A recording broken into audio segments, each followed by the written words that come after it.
વક્તાની સાથે આપણે માણવાનો છે. વક્તાની સાથે કહું છું, વક્તવ્યને નથી માણવાનું. કારણ કે જ્યારે વિચારનું બીજ રોપાય છે ત્યારે જેમ છોડના મૂળિયા છે, એ મૂળિયા એની કુંપળ ઉપરથી ખબર પડતી હોય કે આ છોડના મૂળિયા જે છે એ સશક્ત છે કે નથી. એમ વિચાર બીજ જે છે એ કોઈ પણ માણસનું વ્યક્તિગત, ચાહે સમાજનું સામૂહિક હોય કે કોઈ રાષ્ટ્રીય હોય, એ એની તમામ સારા અને નરસા પાસા એ એના વિચાર બીજથી રોપાતા હોય છે અને એમાં એ ફૂલતું ફાલતું હોય છે.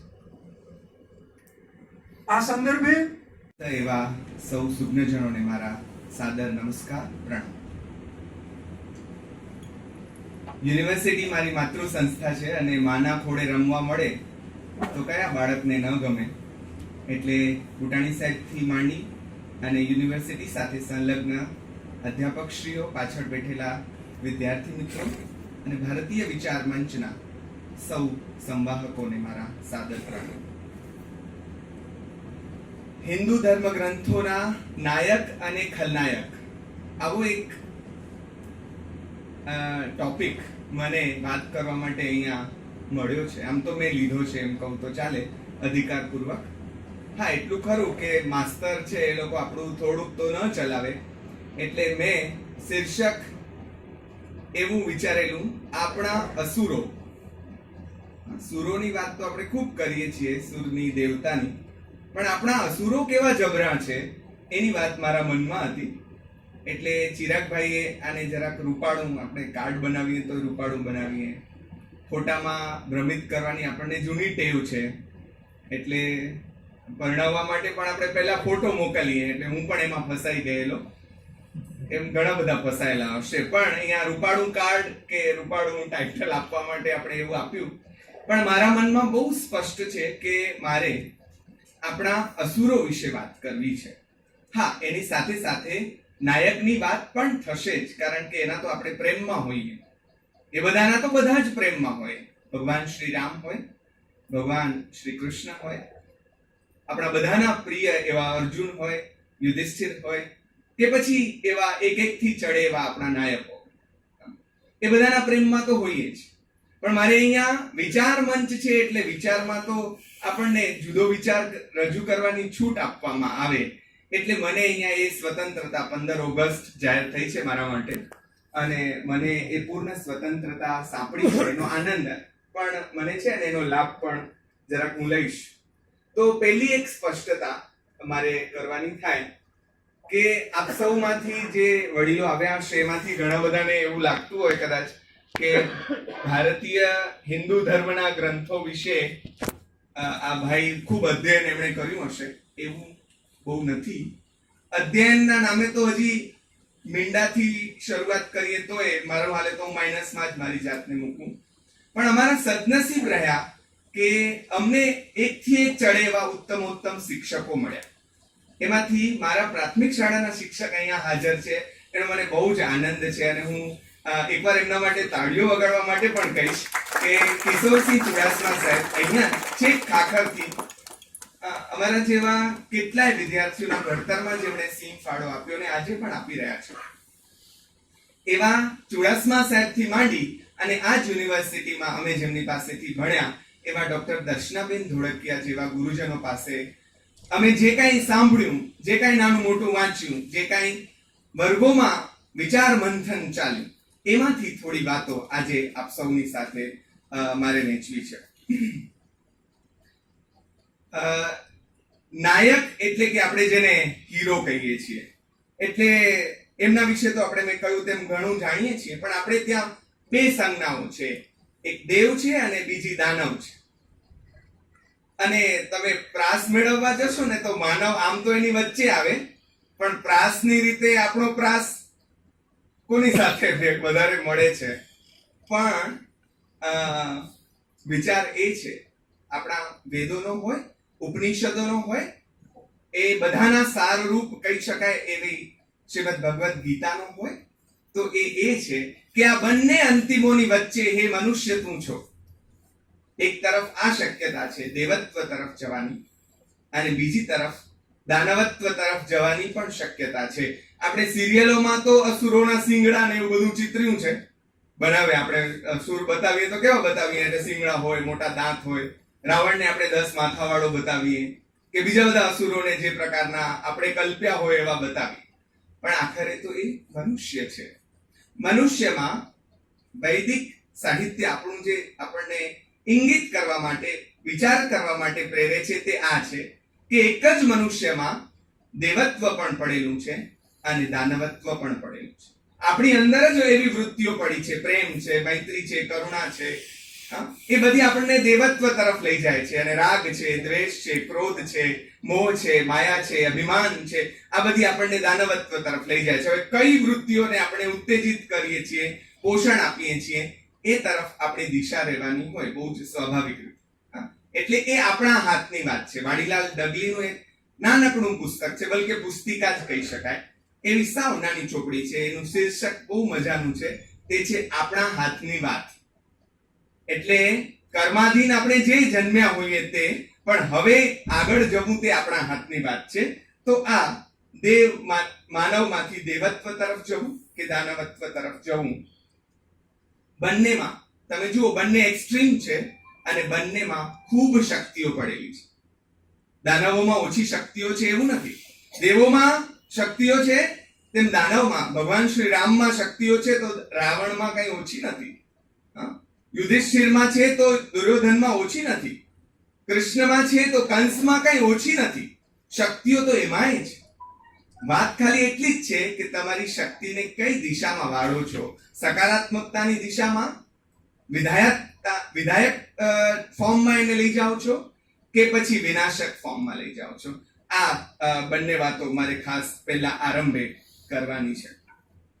એટલે બંનેમાંથી એક જે દેવ છે, એને જેને આપણે નાયક કહીએ છીએ, એને સર્જનમાં રસ છે અને બીજાને ખંડનમાં રસ છે. પણ મિત્રો, આપણી જે બહુ જાણીતી એક ઘટના છે પુરાણ કાળની, સમુદ્ર મંથનની, તો એમાં આપણને દેવો પણ જોઈએ છે અને દાનવો પણ. એકલા દેવોથી પણ સમુદ્ર મંથન થયું નથી અને દાનવોથી તો એકલા ન જ થાય, એટલે બંનેની જરૂર પડી છે. અને એમાંથી પાછું બે નીકળ્યું છે, અમૃત પણ નીકળ્યું છે અને વિષ પણ નીકળ્યું છે. એટલે બેલેન્સ એ જગતમાં કાયમ રહ્યું છે. અને તમે, આપણે અત્યારે યુવાન વિદ્યાર્થી મિત્રો છે ત્યારે એવી પિક્ચરો બહુ ઓછી ચાલશે કે જેમાં ખલનાયકો ન હોય. ખલનાયકો છે એટલે જ નાયકનું મૂલ્ય છે, એ પણ એટલી જ વાત છે. બધા જ સારા માણસો હોય તો એ આઈડિયલ સ્થિતિ છે અને બહુ જ સારી, આપણે ઈચ્છીએ કે એવું થાય, અને થાય તો સોનાનો સૂરજ ઉગ્યો એ દિવસે સાચો કહેવાય.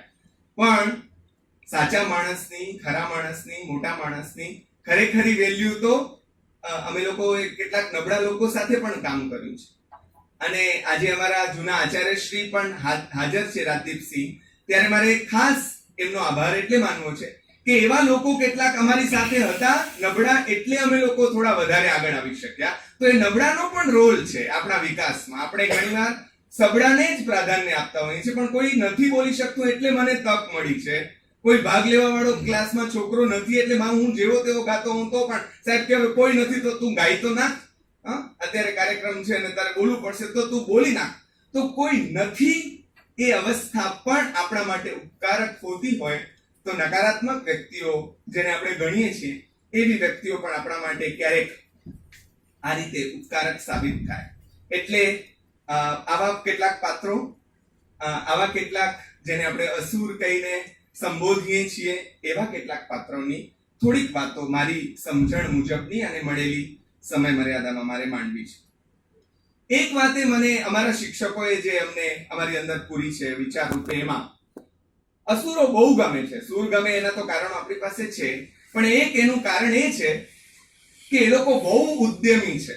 તમે એ લોકોના જીવન જુઓ જરા, તો સૌથી વધારે તપશ્ચર્યાઓ આપણા દાનવોએ કરી છે. તમે જુઓ, આપણા પૌરાણિક વાર્તાઓ જુઓ, કેટલી બધી તપશ્ચર્યાઓ કરી હોય. ચાહે એ પછી ભસ્માસુર હોય, હિરણ્યકશ્યપુ હોય, કે પછી જે પણ હોય, રાવણ ને કુંભકર્ણ સહિત સુધી, કે એ લાંબી યાદી છે, પણ બધામાં એક કોમન ફેક્ટર છે, તે એ છે કે બધા ખૂબ ઉદ્યમી છે.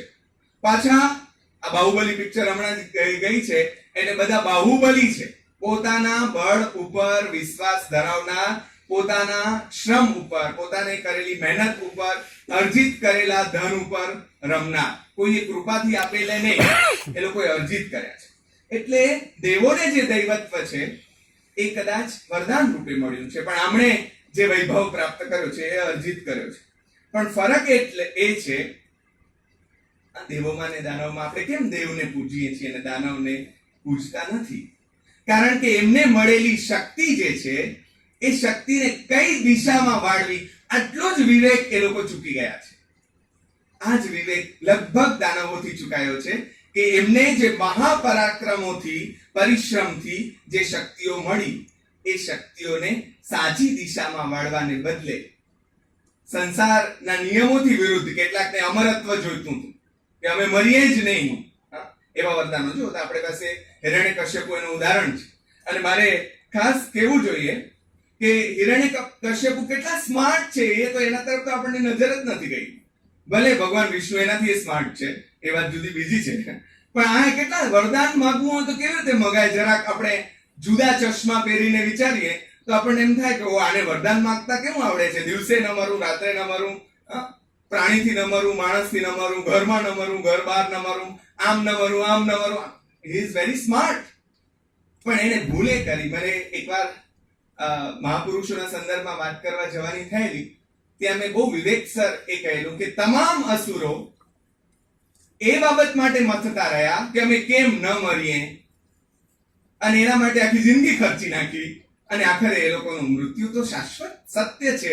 એટલે જે અવતાર પુરુષોએ પણ સ્વીકારવું પડ્યું છે, તો એને સ્વીકારવું પડ્યું. અને કેટલાક ઉત્તમ લોકો, એ ચાહે વિવેકાનંદજી હોય, રામકૃષ્ણ પરમહંસ હોય, ચાહે વિનોબાજી હોય, ગાંધીજી હોય, કે XYZ એવા કેટલા, યાદી બહુ લાંબી થઈ શકે, એ બધા જ એમણે કેમ કરીએ તો જીવી જવાય એમ કરીને એ લોકો જીવી ગયા. અને આજે પણ આપણે એમને આટલા બધા વર્ષો પછી પણ યાદ. 39મે વર્ષે આ વ્યક્તિ પૃથ્વી પર છોડી દે વિવેકાનંદજી, અને 39 વર્ષમાં તો કેટલું કરે. આપણને એમ થાય મને 2 જ વર્ષ બાકી છે, અને અત્યારે જો હું 39 હાલ્યો જાઉં તો કાંઈ કેતા કાંઈ કર્યું જ નથી. આપણને ક્યારેક આમ કોઈ સરખામણી કરી શકાય એવો પ્રશ્ન જ નથી. પણ ખાલી ઉંમરની રીતે આપણે વિચારીએ તો હું આજની સેકન્ડ થી કરવા માંડું તોય ક્યાંય પહોંચી શકીએ એમ નહીં. આપણે જરાક વિચાર તો કરીએ, કારણ કે they have યુટિલાઇઝડ each and every movement of life જે એમને મળી, એ આખી જિંદગીની ક્ષણે ક્ષણ ખર્ચીને કેમ સારું જીવવું એ વિવેકાનંદજીને આવડ્યું, એ વિનોબાજીને આવડ્યું, અને એવા મહાપુરુષો બધાને આવડ્યું. પણ અસુરો જે છે એને આ ના આવડ્યું કે કેમ એને યુટિલાઇઝ, હાઉ ટુ યુટિલાઇઝ. અહીંયા કોમર્સના જે મિત્રો હશે કે how to utilise the power, they don't have that sense to utilize the power. અને બીજી એક વાત કે આ તમામ અસુરો આપણા એક સંદર્ભમાં હિતકારી છે. આપણી આગળ કોઈ ચાલતું હોય અને ચાલીને ખાડામાં પડે તો એણે તો આપણને બચાવી લીધા જ કહેવાય ને. તમામ અસુરોએ કાંઈક એવી ભૂલો કરી છે કે જે હવે આપણને ખ્યાલ આવે છે કે આપણાથી કરાય નહીં, તો જેણે કરીને આપણને બચાવી લીધા છે. રાવણે અભિમાન કરીને આપણને બચાવી લીધા, કે અભિમાન તો ભાઈ રાવણનું એ ટકતું નથી, ભલે એને લંકાનો રાજા હોય તોય. તો આપણે તો ક્યાં કઈ કિસ ખેત કી મૂલી એના જેવું. એટલે આવા ઉત્કૃષ્ટ લોકોએ પણ જો આવો માર્ગ અપનાવ્યો તો આવું થયું. એમ કરીને એમણે જે ભૂલો કરી એ ભૂલો કરીને આપણને એમને બચાવી લીધા. બીજું મારે એક વાત ખાસ કરવી છે મિત્રો, જરાક આ મારો મૌલિક વિચાર છે, કદાચ તમને ગળે ઉતરે પણ ન પણ ઉતરે એવું બની શકે.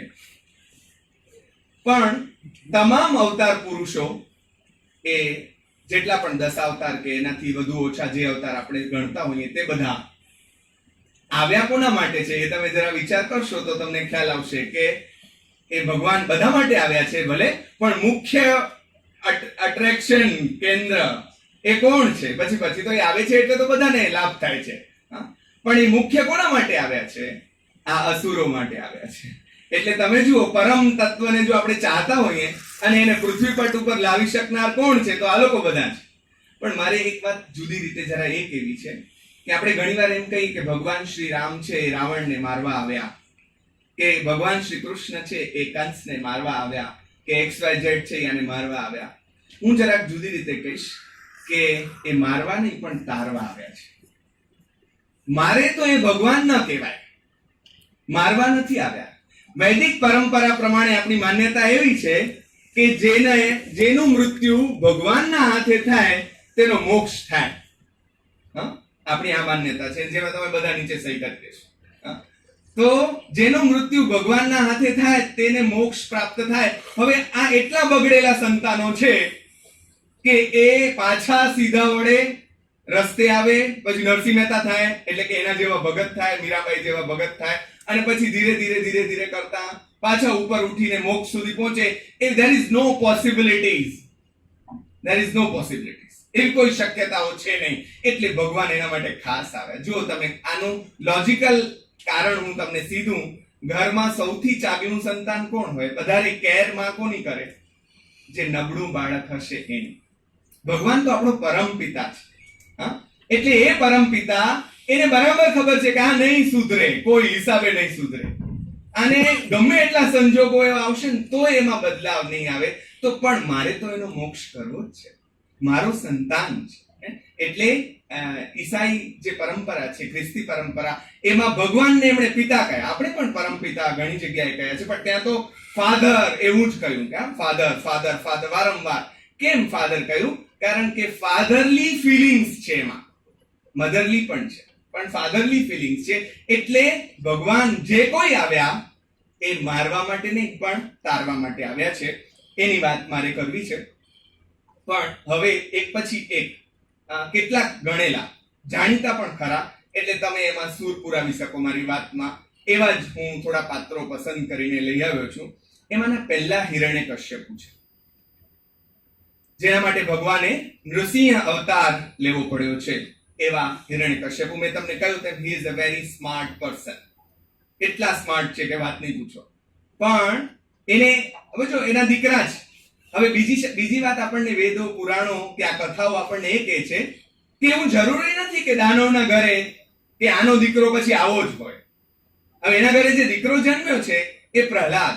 આપણે ત્યાં નાયક ખલનાયક બેની વાત કરવાની છે ને, તો અહીંયા તો ઘરમાં જ નાયક અને ખલનાયક છે.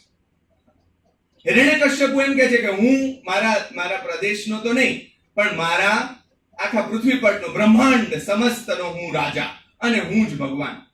એટલે પ્રહલાદ બહુ ઠંડકથી કે તમે મારા રાજા, મારા ભગવાન, મારા પિતા છો. એટલે પિતા તો આપણે પિતૃદેવો ભવ આપણે કહીએ જ છીએ, પિતા મારા ભગવાન તમે. પણ તમે જો એવી વાત કરતા હો કે તમે સમસ્ત બ્રહ્માંડના પણ રાજા હો, તો એ યોગ્ય ન કહેવાય. એટલે વિનોબાજીને તમે વાંચો તો તમને ખ્યાલ આવે કે વિનોબાજી એમ કહ્યું કે પ્રહલાદ એ પહેલો સત્યાગ્રહી છે ભારતનો. પહેલો સત્યાગ્રહી પુરુષ કોણ? તો એમણે પ્રહલાદનું નામ લખ્યું છે કે પ્રહલાદે ઘરમાં જ સત્યાગ્રહ કર્યો કે બાપા તમને વંદન, વગેરે પ્રણામ, વડીલ વંદન 100 વખત. પણ તમે એમ કહેતા હો કે જગતનો હું નાથ, તો બાપા ઈ નહીં હાલે. એટલે એને એનો કઈ અવિવેક જરા નથી કર્યો. જો એને અહિંસક લડાઈ જ કરી છે, એટલે એ રીતે પણ સત્યાગ્રહી છે. પછી ભગવાન એના માટે હિંસક થવું પડ્યું એ બીજી વાત છે, પણ એને તો અહિંસક લડાઈ ચાલુ રાખી છે. તમે મારવું હોય તો મારી નાખો, પણ હું નારાયણનું નામ લેવાનું તો છોડીશ નહીં. તમારે જે કરવું હોય તે કરો. અને આપણે એ આખી કથાઓ લાંબી છે ને, વાર્તા તમને બધાને ખબર છે. એટલે I don't want to say the story. ખાલી મારે તો એક વિચાર મૂકી આપવો છે, કારણ કે આ વિચાર મંચ છે, એટલે મારે વિચાર મૂકવો છે. તો પ્રહલાદ એની સામે, આ નાનકડો પ્રહલાદ, આટલો ટેણો મેણો ટાઉન એ જો ધર્મના માર્ગે ચાલે તો એ મોટો થઈ જાય. તમે મહારાષ્ટ્રના સંત સાહિત્યને જો વાંચો તો તમને ખ્યાલ આવે કે જ્ઞાનેશ્વરના બેન મુક્તાબાઈ 8 જ વર્ષના છે, અટલાક બદલા, અને એનો શિષ્ય ચાંગદેવ 60 વર્ષનો છે. એટલે આપણે ત્યાં એવો ઉંમર, એટલે આપણે ત્યાં એવો શબ્દ વપરાયો છે જ્ઞાન વૃદ્ધ છે. આ કેવા છે? ઉંમરમાં વૃદ્ધ હોય કે ન હોય, પણ જ્ઞાનમાં વૃદ્ધ છે. એટલે મુક્તાબાઈ, એના ભાઈ જ્ઞાનેશ્વર તો 12 જ વર્ષના છે ત્યારે, અને જ્યારે ચાંગદેવ એમને કાગળ લખવા જાય છે, પણ કાગળ શું લખવો તે સમજાતું નથી. કેમ? તો કે ચિરંજીવી લખે નાના સમજીને, તો એમ જ્ઞાનમાં એમના કરતા મોટા છે. અને પૂજ્ય લખે તો ઉંમરમાં નાના છે, એટલે કોરો કાગળ લખે મોકલે છે જ્ઞાનેશ્વર. અને જ્ઞાનેશ્વર સામે ચાંગદેવ 65 નામનો ગ્રંથ 65 શ્લોકનો ગ્રંથ લખીને સામે જવાબમાં મોકલે છે. પણ એક દિવસ ઘટના એવી બને છે કે મુક્તાબાઈ 8 જ વર્ષની દીકરી, નાનકડી બાળકી, એ દિગંબર અવસ્થામાં નાહી રહ્યા છે. ત્યારે ચાંગદેવ ત્યાંથી પસાર થતા એના તરફ ધ્યાન જાય છે અને જોવાઈ જાય છે એમને, એટલે પીઠ ફેરવી લે છે. ત્યારે 8 વર્ષની છોકરી એમ કે છે કે ચાંગા, તું હજી ચાંગાનો ચાંગો જ રહ્યો, તને સ્ત્રીના શરીરમાં અને ભીતમાં હજી ફેર લાગે છે, તું કેદી મોટો થાઈશ? ત્યારે ચાંગો એના પગ પકડે છે કે તમે મારા ગુરુ છો. એટલે ગુરુના સંદર્ભમાં પ્રહલાદ એ પોતાના પિતાના ગુરુ થયા છે. આમ તો જુદી રીતે માન્યા નહીં, પણ થયા હોત તો એનું કલ્યાણ થઈ જાત, પણ એ માન્યા નહીં. એટલે વિનાશ કાળે વિપરીત બુદ્ધિ એવું આપણે ત્યાં કહીએ છીએ. પણ એ જે સુધરવા માંગે તે સુધરી શકે, આવું થાય તોય સુધરે નહીં એવા લોકો પણ હોય. એટલે નરસિંહ મહેતા મામેરું પૂરવા જાય અને લોકો એને ગરમ પાણી આપીને એમ કહે કે તમે તો ભગવાનના ભગત છો, તે વરસાદ વરસાવી લ્યો.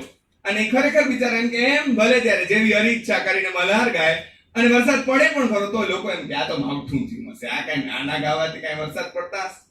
એક બાજુ એને એમ કે તમે વરસાવી લો, બીજી બાજુ વરસાદ પડે તો પાછા એમ કે આ તો માવઠું થયું. કારણ કે જેને નથી સુધરવું એને કઈ ફરક જ પડવાનો નથી. પણ હિરણ્યકશ્યપુનો આ પ્રસંગ મારે તો ખાલી એટલે કહેવો હતો કે હી ઇઝ અ સ્માર્ટ, પણ એ થાપ ક્યાં ખાઈ ગયા છે? સર્વ સત્તાધીશ થવાની ભૂખમાં આ માણસે પછડાટ લીધી છે. એની જ પરંપરાએ બલિરાજા થયા છે, એની જ પરંપરાએ. જો એક દાદા માટે અને પછી પ્રહલાદ એના દીકરા અને પ્રહલાદના પૌત્ર બલિ છે, એટલે ચોથી પેઢીએ ભગવાન બીજી વાર આવે છે. આ લોકોનો વટ છે, આ માટે બીજી વાર ભગવાન આવે આ પરંપરામાં.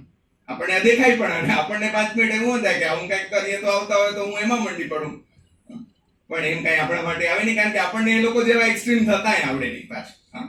પણ બલિરાજા જે ખરેખર બાહુબલી છે, ત્રણેય લોક એને જીતી લીધા. બ્રહ્મા, વિષ્ણુ અને મહેશ, એમાંથી સૌથી વધારે અવતાર વિષ્ણુ ભગવાનને લેવા પડ્યા છે, કારણ કે મેનેજમેન્ટનું પાર્ટ એ સંભાળે છે. એટલે તમે જો બ્રહ્માજી એ સૃષ્ટિ સર્જન કરીને પછી આરામમાં છે, અને શંકર ભગવાન છેલ્લે ઉઠીને બધું પૂરું કરવા આવશે, પણ વચ્ચે બિચારા મુઠ્ઠા કોણ? આટલા બધા અવતાર કોને લેવા પડ્યા? એ તો જેણે મેનેજમેન્ટ નાની પણ સંસ્થાનું કર્યું હોય ને ખબર પડે વિષ્ણુની સ્થિતિ, ભગવાન વિષ્ણુની સ્થિતિ શું હશે. એટલે આવડા અવતારો લેવા પડ્યા. એટલે દેવો બધા એમની પાસે રોતે રોતે જાય છે કે આ અમારું તો સ્વર્ગ છીનવાઈ ગયું, કારણ કે એને તો ત્રણેય લોક જીતી લીધા. આ કથા તમને બહુ જ જાણીતી છે, એટલે એમાં લંબાણમાં નહીં પડું. પણ એટલે ભગવાન, તમને ખ્યાલ છે, વામન અવતાર લઈ અને બલિરાજા યજ્ઞ કરવા બેઠા છે, ત્યાં આવ્યા છે. ત્યાં વેણા વળી બદલા થઈને જાય છે. છત્રી, આવું ચિત્ર તમે જોયું હોય તો જોવાની મજા પડે. ભગવાનના જુદા જુદા રૂપ જોવાની એટલી બધી મજા પડે આપણને કે વાત ન પૂછો. આપણને આવું થયા, આવા થયા, આવા થયા, આવા થયા, અને છેલ્લે પૂર્ણ પુરુષોત્તમ ભગવાન શ્રી કૃષ્ણ થયા. એટલે કેવા સરસ રૂપ. પણ એમાં છત્રી લઈને આવ્યા છે. દક્ષિણનું ચિત્ર હોય તો છત્રી હોય જ, એટલે નાનકડા વામન. અને આના ગુરુ ખબર પડી જાય, ભિક્ષામ દેહી જેવું બોલે છે દેવેકા શુક્રાચાર્ય, એમ કે જાય ખબરદાર, તમે આને તથાસ્તુ કહ્યું. ત્યારે બલિ તો જુઓ, આપણને બલિના પ્રેમમાં પડી જઈએ. એ શું કહે છે? આ આપણા જ ધર્મ ગ્રંથોએ ચિતરેલી વાતો છે, મેં કે તમે કોઈએ બનાવેલી નથી. આપણા જ ધર્મ ગ્રંથો એમ કહે છે. બલિરાજા એમ કહે છે કે ચાહે એ ભિક્ષા માંગવા માટે બ્રહ્મા, વિષ્ણુ કે મહેશ આવ્યા હોય ને, તો અત્યારે એ મારી પાસે ભિક્ષામ દેહી કરીને હાથ લાંબો કરીને આવ્યા છે. એટલે એક ક્ષત્રિયનો ધર્મ એ છે કે હાથ ઘરે કોઈ ભિક્ષા માંગવા આવે તો એને પાછો ખાલી હાથે વળાય નહીં, ચાહે જે લઈ જવું હોય તે લઈ જાય.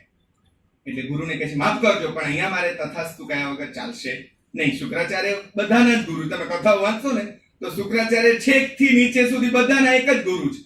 એટલે જૈનોમાં તો છે ને સુદેવ, સુગુરુ, સુધર્મ, આદરું એ લોકો રોજ બોલે, આ મોપતિના બોલ બોલે ને એમાં, અને એમાં કુદેવ, કુગુરુ, કુધર્મ, પરિહરું એમ કે રોજ બોલે સામયિક લેતી વખતે, કે આ બે પ્રકારના તમને ભટકાશે, પછી તમારી ચોઈસ કઈ બાજુ જવું છે એ નક્કી કરી લેજો. એટલે ગુરુઓ બધા સુદેવ કે સુગુરુ જ હશે એવું નહીં હોય, આ પણ હશે જે રવાડે ચડાવે, પણ તમારે નક્કી કરવાનું છે. એટલે એવો એક પ્રસંગ પણ આવે છે કે એક ભાઈ ગુરુ નક્કી કરવા ગયા છે, તો અમને ગમે એટલા માટે કે હું કુંભાર છું. એ પ્રસંગમાં એવું છે કે દરેક મહાત્માની ઉપર ટાલમાં પેલા આમ ટકોરો વગાડે, અને ઓલા મહાત્માને ટકોર વગર તપી કેવા જાય? મહાત્મા આપણે લગભગ એવા આમ બેઠા હોય તૈયાર થઈને, એટલે ઓલા કહે તું મારા ટકોર વગાડસ. એટલે એ ટકોર આમ આપણે માટલું લેવા જાવ ને, બેનો અહીંયા 2 4 5 જે છે એ લોકો માટલું લેવા જાય તો આમ વગાડીને લે. એટલે કે જો માટલું લઈએ વગાડીને લઈએ તો ગુરુ જેના પગમાં આપણે જીવન દેવાનું છે ઈ એમને એમ દેવાતું હશે, એટલે વગાડીને લઉં છું એમ. પણ ઓલા એક ગુરુ એવા નીકળ્યા કે જે એને વગાડ્યું, પછી એમ કીધું પાસ કે ના પાસ, તપવાને બદલે એમ કીધું કે પાસ કરસ કે ના પાસ, તો કે બસ તમે પાસ, હવે તમારા પગમાં કયો ઈ કરવા તૈયાર. આટલી વાતમાં જો તપી જાય તો પછી સદગુરુ શેના થાય? એટલે આવી રીતે પણ બલિરાજા એને તથાસ્તુ કહે છે. અને તમને બધાને કથા ખબર છે કે 3 ડગલામાં જરાવારમાં તો વામનમાંથી વિરાટ રૂપ ધારણ કરે છે, અને 2 ડગલામાં જ ત્રણેય લોક હાથ વગા કરી લે છે. પગ વગા એમ કેવું જોઈએ, આમ તો પગ વગા કરી લે છે. નાગરો હોય અહીંયા તો એમ કે પગ વગા. હા, તો પગ વગા કરી લે. હવે ત્રીજો પગ વધ્યો, હવે મૂકવું ક્યાં? વરદાન 3 પગનું છે એટલે એમ હાલે નહીં, એટલે ત્રીજો પગ ક્યાં મૂકીએ? તો બલિરાજા કે હવે વધ્યું કાંઈ નથી, મારું માથું વધ્યું છે, ત્યાં મૂકો. હવે કાંઈ મારી પાસે છે નહીં, તમે 2 પગલા બધું લઈ લો. અને ખરેખર ભગવાન ત્યાં મૂકે પણ ખરા. 5 મિનિટ આપણને એમ થાય કે આવું કરાય, પણ આ પગ ન મૂકાય એમ. પણ એ શું કામ મૂક્યો છે એનું કારણ હવે આવશે આગળ. ત્યાં જ આકાશમાં પ્રહલાદ, જે હવે પ્રહલાદ આપણી પાસે હિરણ્યકશ્યપુમાં ટેણા મેણા હતા, એ હવે ડોસા બાપા થઈ ગયા છે અને જતાય રહ્યા છે, પણ અહીંયા તો પાછા આવી શકે ને. એ તો આત્મ સ્વરૂપે પાછા આવ્યા, પ્રગટ થયા આકાશમાં, અને બલિની આંખમાં પાણી આવ્યું.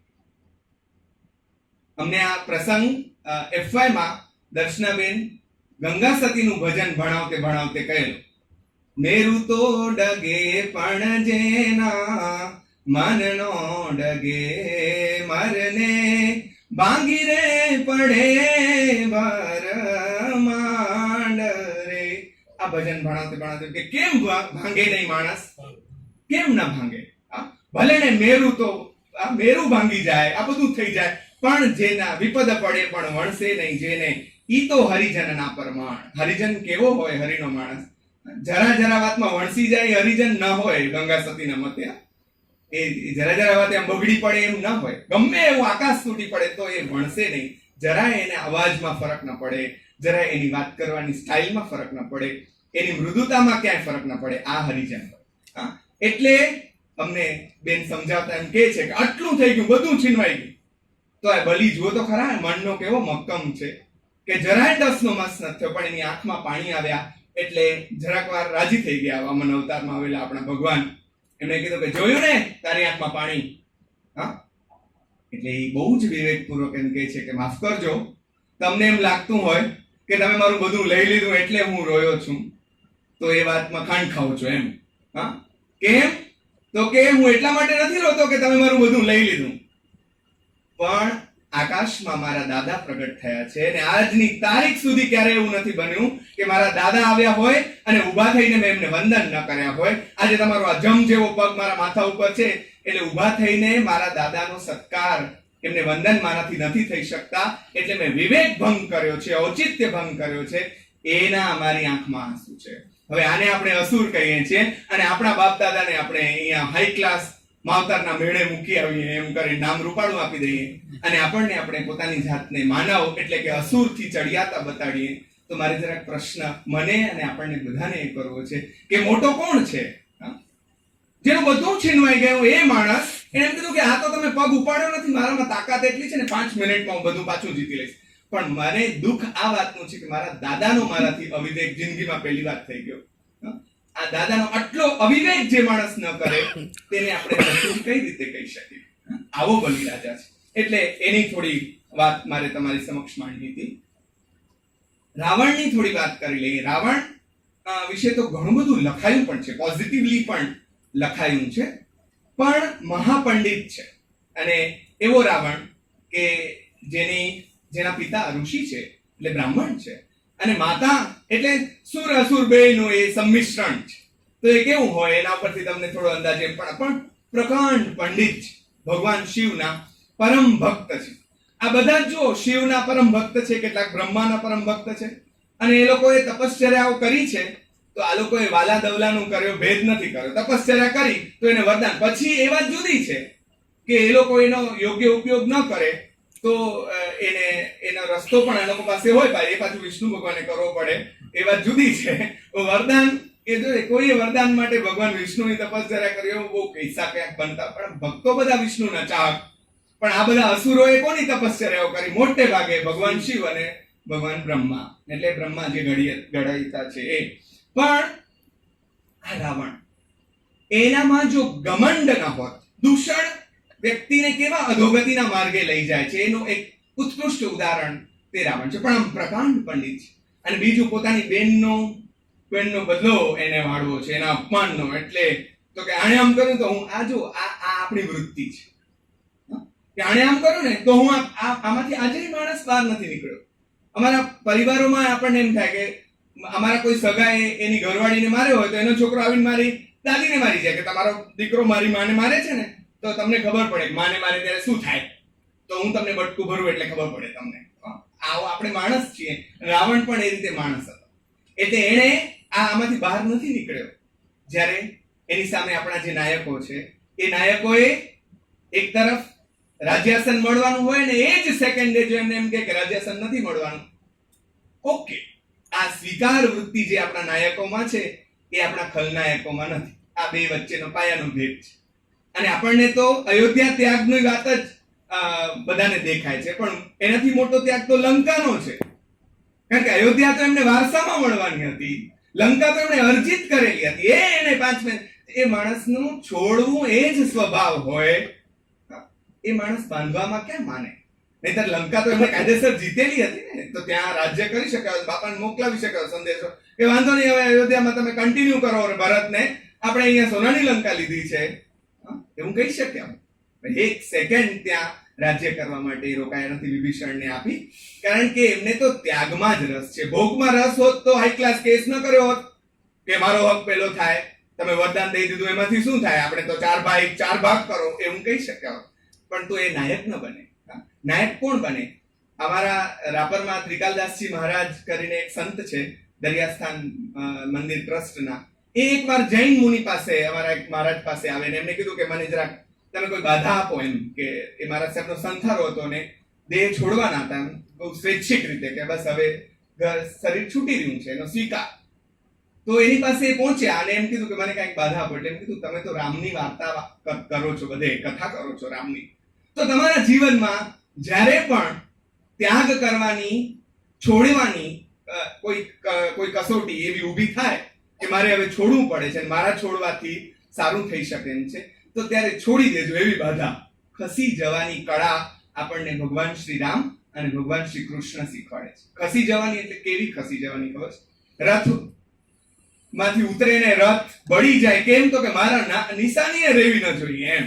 અને જ્યાંથી ભગવાન કૃષ્ણ પણ ગોકુળમાં ગયા, કામ પૂરું કર્યું, ત્યાંથી આગળ નીકળ્યા, જ્યાં ગયા ત્યાંથી આગળ જઈને વાર્તા પૂરી કરતા આવ્યા. આગળ ક્યારેય પાછા ગોકુળમાં એ રાસ રમવા ગયા નથી, કારણ કે પાછો જઈને તમને એક સમય મેં બચાવ્યા છે, જોયું? યાદ છે કે નહીં? ભૂલી ગયા? આવું કરીને ક્યાંય કેવા ગયા? કારણ કે આ માણસ તો કર્તવ્ય પૂરું ખસતા ગયા, કર્તવ્ય પૂરું ખસતા ગયા છે. એટલે આ રાવણ, કે જે રાવણ ચાહત તો બળજબરી કરી શક્યા હોત. હા, સતી સીતાનું સતીત્વ એવું છે કે એની બળજબરી કામ ના આવત, પણ એને પ્રયત્ન પણ નથી કર્યો. આ આપણે સ્વીકારવું જોઈએ કે બળજબરી પૂર્વક પ્રયત્ન કર્યો નથી. એ સીતાને જીતવા માંગે છે કે તમે સ્વેચ્છાએ મારું વરણ કરો, ઓલા એ તો કરવાના નથી, પણ એણે બળજબરી કરી નથી, પોતે રીતે વાટિકામાં રાખ્યા છે. આ એનું ગૌરવ પણ એમણે સાચવી જાણ્યું છે. અને એટલે જ જ્યારે રાવણનો વધ થયો છે ત્યારે ભગવાન શ્રી રામે વાનરાઓને, વાનર સેના જે છે એ લોકોને હો હા કરીને ધમાલ કરવાની ના પાડી છે. તમે રામાયણ ઉગાડો તો આપણને ખ્યાલ આવે, વાલ્મીકી રામાયણ, કે એમણે કહ્યું છે ખબરદાર કોઈએ અત્યારે કોલાહલ કર્યો છે કે વિજય ઉત્સવ મનાવ્યો છે, તો કારણ કે રાવણ મહાપંડિત, મહાજ્ઞાની માણસ હતો, એને મારે કારણવશ મારવો પડ્યો છે, પણ તેથી કરીને એની મહાનતા ઘટી જતી નથી. અમને દર્શનાબેન એક વસ્તુ બહુ સરસ શીખવાડે કે કોઈ પણ માણસને ટોટલ જોવાનો, કે એક માણસે 4 ભૂલો કરી પણ સામે બીજું એનું જરાક જુઓ ને, પછી તમે સરવાળો લગાડો. સારા સારા 10 અનુભવો પછી એક કડવો અનુભવ થાય ને આપણે ભાઈબંધથી મોં ફેરવી લઈએ કે જોયું હવે એ બગડી ગયું છે. પણ એણે આટલા 5 વર્ષ તારી સાથે સારો વ્યવહાર કર્યો, એના સામે એક અનુભવને તું આમ ઉડાડી દઈશ છે. હા, જોવાની વાત છે. પણ ભગવાને વિજયોત્સવ મનાવવા નથી દેતો એટલું જ નહીં, લક્ષ્મણને આપણે બધાને ખબર છે કે એમની પાસે મોકલ્યા છે અને કહ્યું છે કે રાજવિદ્યા તું શીખી આવ.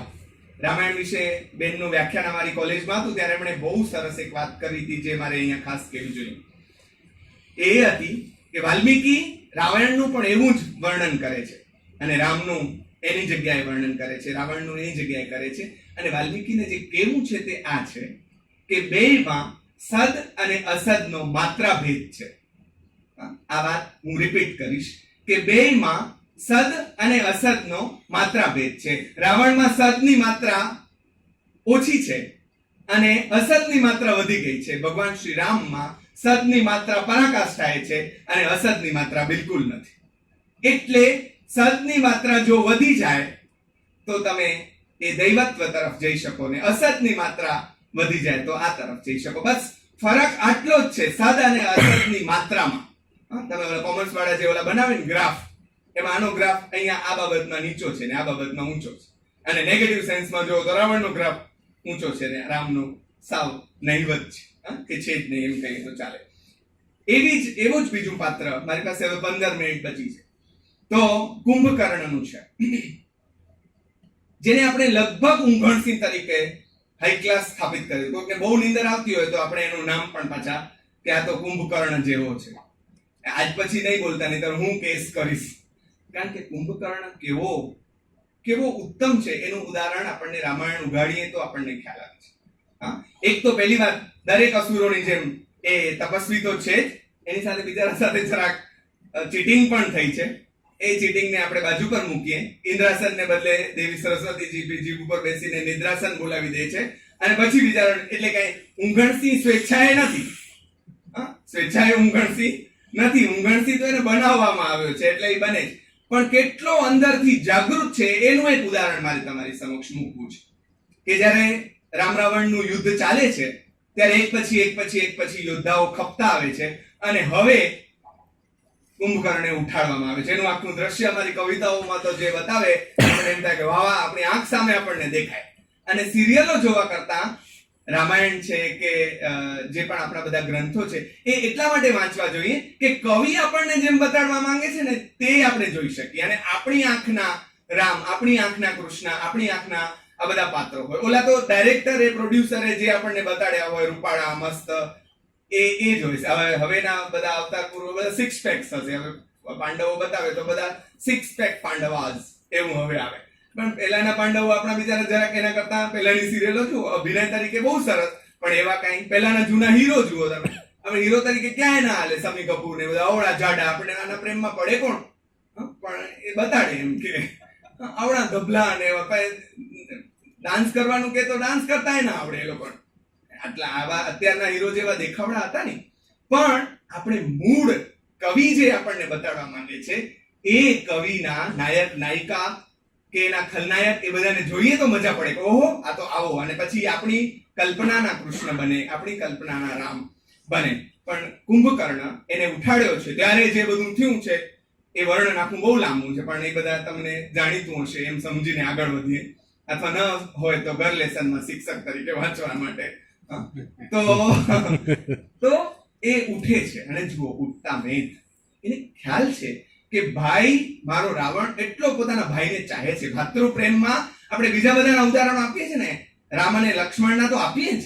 આવો ભાઈ જડે ક્યાંથી જે ભાઈના પગલે ચાલતો થઈ જાય. અને એના કરતા ઉર્મિલાનું ઉદાહરણ આપણે આપવું જોઈએ કે ત્યાગના સંદર્ભમાં ઉર્મિલાનો ત્યાગ આપણે કોઈ દિવસ એના તરફ બહુ લક્ષ્ય નથી આપ્યું જેટલું આપણે બીજા બધા પાત્રોને મહત્વ આપ્યું છે એટલું.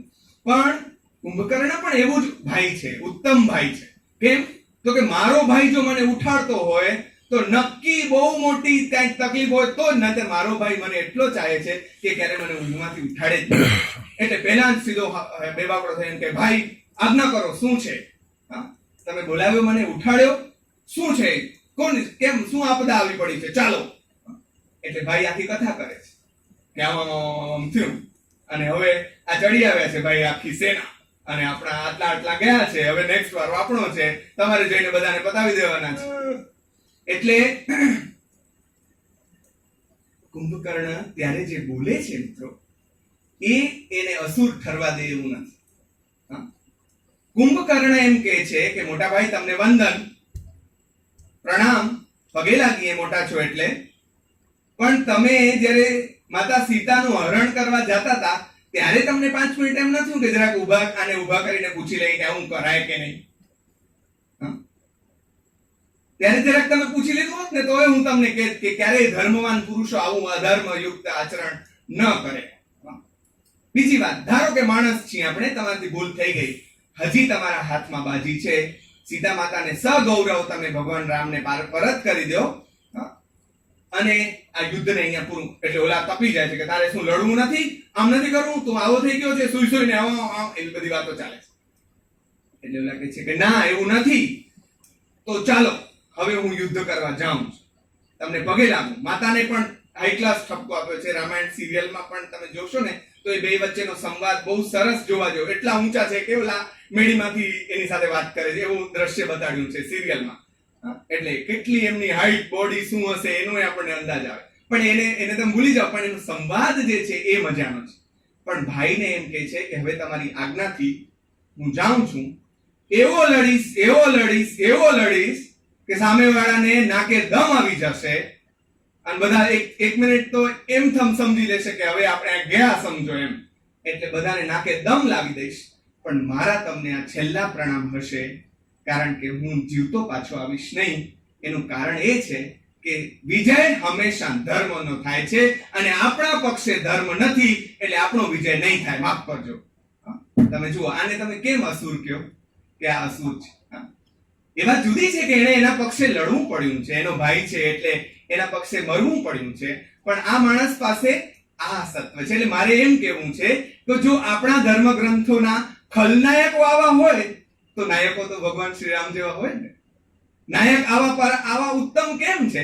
ખલનાયક જેના, વિલન્સ જેના આવા ઉત્તમ હોય, તેના નાયક તો આવા ઉમદા. આપણે મહાકાવ્યના લક્ષણો અમને ભણાવે સંસ્કૃતના સાહેબ, તેમાં મહાકાવ્યનો નાયક કેવો હોય? આવો ધીરાત, આવો ઉદાત્ત, આવો એમ કરીને વર્ણન કરે, તો એ તો હોય જ ને જેના ખલનાયકો આવા હોય. એટલે ભારતીય સંસ્કૃતિનું આ વાત સૌથી મૂલ્યવાન છે કે એને ટોટલી નેગેટિવ ખલનાયકોને પણ નથી ચિતર્યા. આ ભારતીય સંસ્કૃતિનું સૌથી મોટું જમાપાસું છે કે એને ટોટલી માણસ છે એટલે એમાં બે બાબતોની દુરિતતા આવી જાય, પણ એ માણસ સંપૂર્ણ ખરાબ નથી એમ કરીને આપણા બધા જ ધર્મગ્રંથો એમાં પણ શક્યતાઓ રહેલી છે. છેલ્લી વાત દુર્યોધનની, અને પછી થોડી ઘટોત્કચની વાત સાહેબે કરી છે, એટલે I don't want to repeat that, પણ જરાક તો કહીશ, મારું બહુ પ્રિય પાત્ર છે એટલે કહી દઈશ.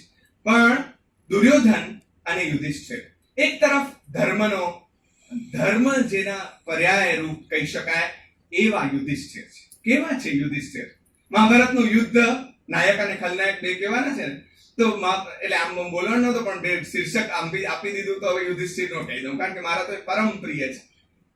મહાભારતનું યુદ્ધ મંડાયું છે ત્યારે યુધિષ્ઠિર કેવા સ્માર્ટ છે એ પણ આપણને ખબર પડે, અને કેટલા વિનયી છે જુઓ તો ખરા. એટલે જ્યારે દુર્યોધન પૂછે છે ભીષ્મ પિતામહને અને બાકી બધા વડીલોને કે આ બધામાંથી બીવા જેવો માણસ કયો છે, ત્યારે એમ કે બધા બીવા જેવા જ છે. ભીમ જોયો છે, 1000 હાથીનું બળ છે એમાં.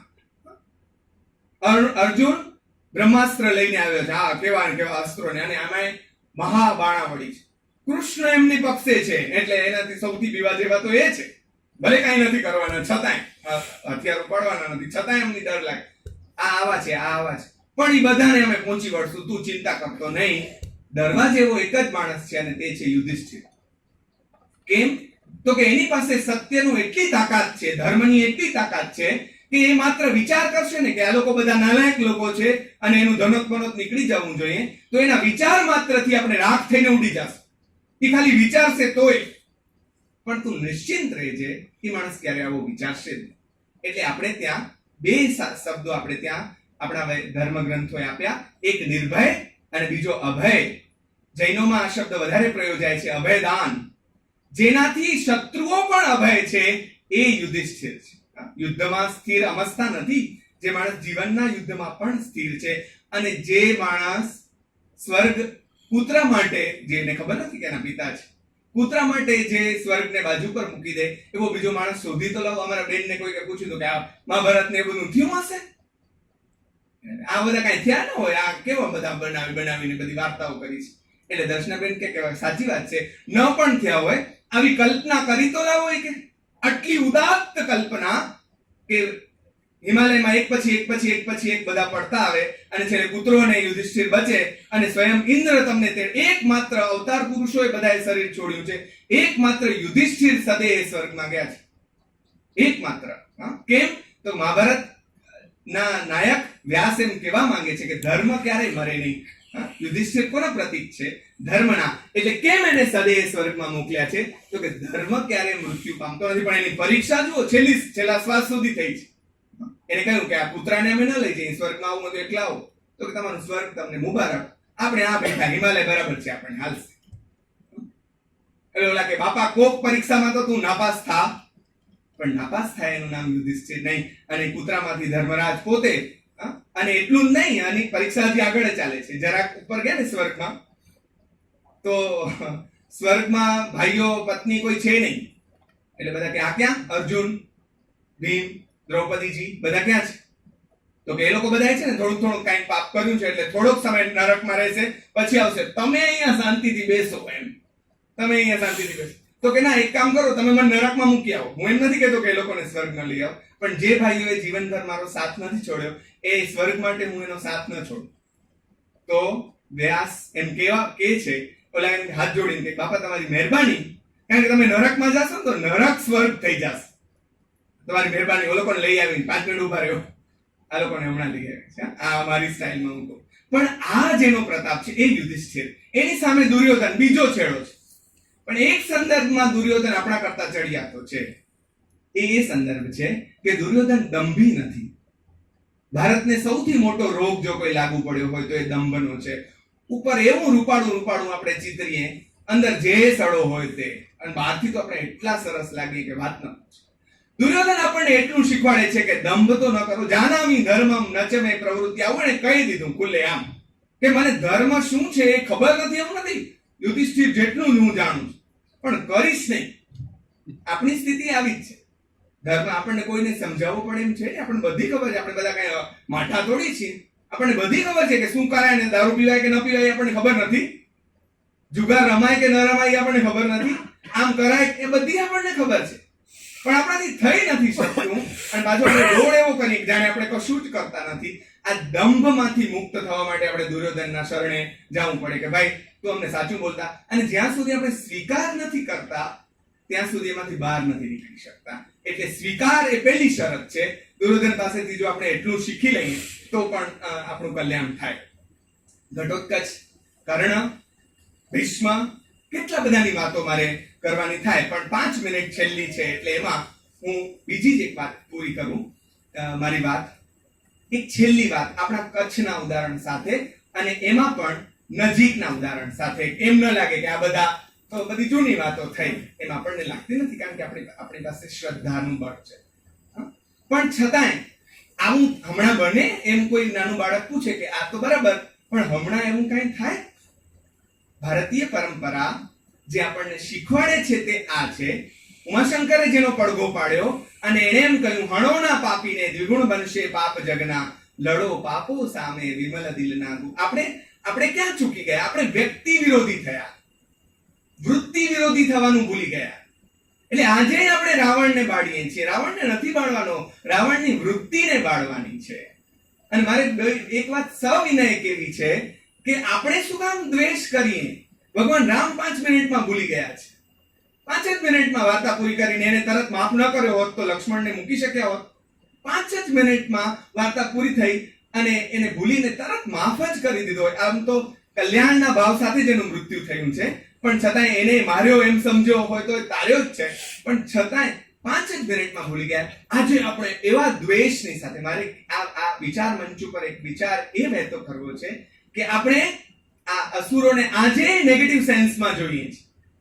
હા, એણે જે ભૂલો કરી છે એ ખરાબ છે, વ્યક્તિ તરીકે એમાં પણ શક્યતાઓ પડેલી છે, એનો સ્વીકાર આપણે કરવો જ પડે, કારણ કે આપણી પાસે તાજો દાખલો છે જેસલ અને તોરલ. એટલે એના દાખલા સાથે મારી વાતને હું સંકેલી લઈશ. જેસલ જગનો ચોરટો, એને પલમાં કીધો પીર. પાપ તારું પ્રકાશ જાડેજા, ધર્મ તારો સંભાળ રે, તારી બેડલીને બુડવા નહીં દઉં. આ કહેનારી તોરલ, સતી તોરલ, એને તો ઉપાડવા, એટલે આમ તો એને ઉપાડવા ગયો નથી, કારણ કે એની ખબર નથી. એ તો ઉપાડવા ગયા છે તોરલ ઘોડીને અને તોડી તલવારને. પણ પછી જુએ છે કે ઓ આવી સતી, આવી સુંદર સ્ત્રી છે, ત્યારે સતી છે એ કઈ ખબર નથી. અને આવા આપણે ત્યાં સંતો થયા છે કે જે ડાકુના હાથમાં પોતાની પત્નીને દઈ દે, કેમ કે ડાકુમાં પણ એ પીરત્વ જોઈ શક્યા હશે, એટલે એને સતી તોરલ હાથમાં દઈ દીધા હશે. તમે જુઓ, આ આપણું સંતત્વ છે, આ આપણું સાધુત્વ છે. એટલે જે સાધુત્વ આપણને એમ કહેતા શીખવાડે છે, એમ વિચારવા માટે પ્રેરે છે કે કોઈ પણ માણસમાં આ પોસિબિલિટીઝ છે. જેસલમાં હોય તો આપણે તો એટલા બગડેલા નથી કઈ.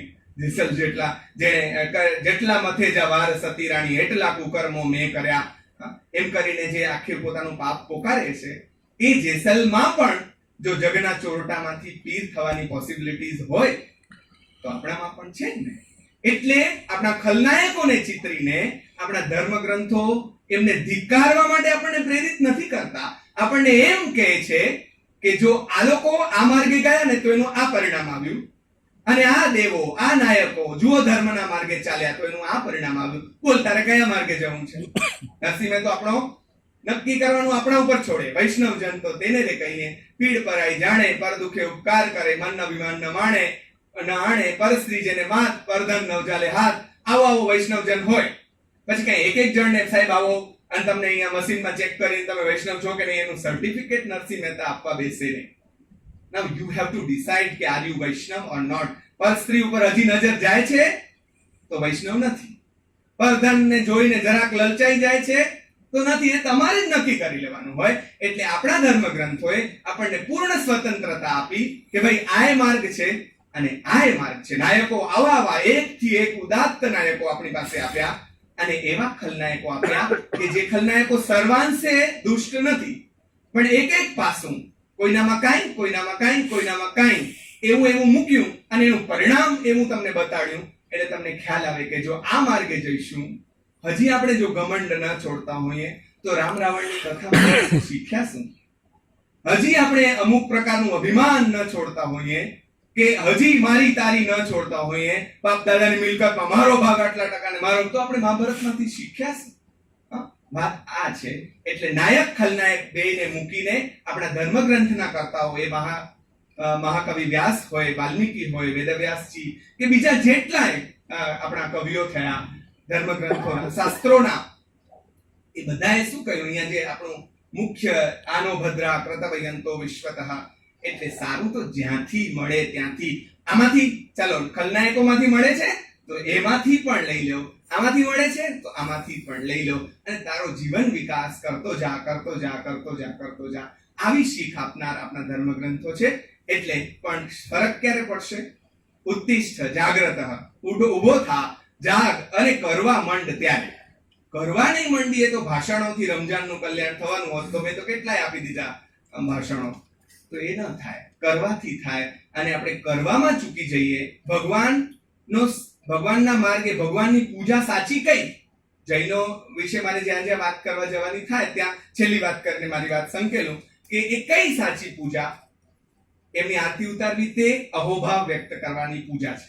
સાચી પૂજા કઈ છે? એમના માર્ગે ચાલવું તે.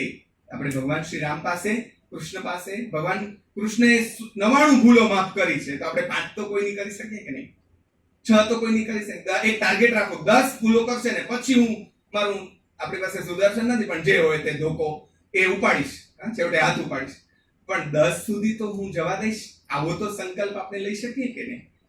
એ બધું લેવાને બદલે ખાલી ઘંટ વગાડીને આપણે આવીએ તો નહીં ચાલે. તો આપણે કશું નહીં પામીએ આ લોકો પાસેથી, અને એ લોકો રાજી પણ નહીં થાય. એ લોકો રાજી ક્યારે થશે? જ્યારે એના માર્ગે આપણે ચાલતા થઈશું, ત્યારે ચાહે એ નાયક હોય ચાહે ખલનાયક હોય, એમાંથી કશુંક લઈને આપણા જીવનમાં એનું એપ્લિકેશન કરવાની કોશિશ કરીશું, તો કદાચ આ વિચાર મંચ આપણો સાચો સાર્થક સાબિત થશે. સૌ સુજ્ઞજનોની વચ્ચે એક નાના ટાબરા તરીકે મારે વાત કરવાની થઈ. અહીંયા તો ઘણા વડીલો પણ છે, ઘણા વિદ્વાનો પણ છે, મારા તો ગુરુજનો પણ છે. એની વચ્ચે એક નાના છોકરાને તમે સાંભળી લીધો, એટલે 1 કલાક લગભગ 55 મિનિટ તમે મને સહન કર્યો, એ માટે આભાર. અને સહન કરવાની તાકાત આપણને શબરી વગેરે પાત્રોએ આપી છે. એને જિંદગી રાહ જોઈ હોય તો 55 મિનિટ તો આપણે જોઈ શકીએ, કારણ કે આપણે આ લોકો બધાને ઉપાસ્યા છે, આ લોકો બધાને સેવ્યા છે. આ સેવના આપણી વધતી જાય અને આપણે અંદરથી વિકસતા જઈએ, એ જ અભ્યર્થના સાથે સૌનું મંગળ થાવ.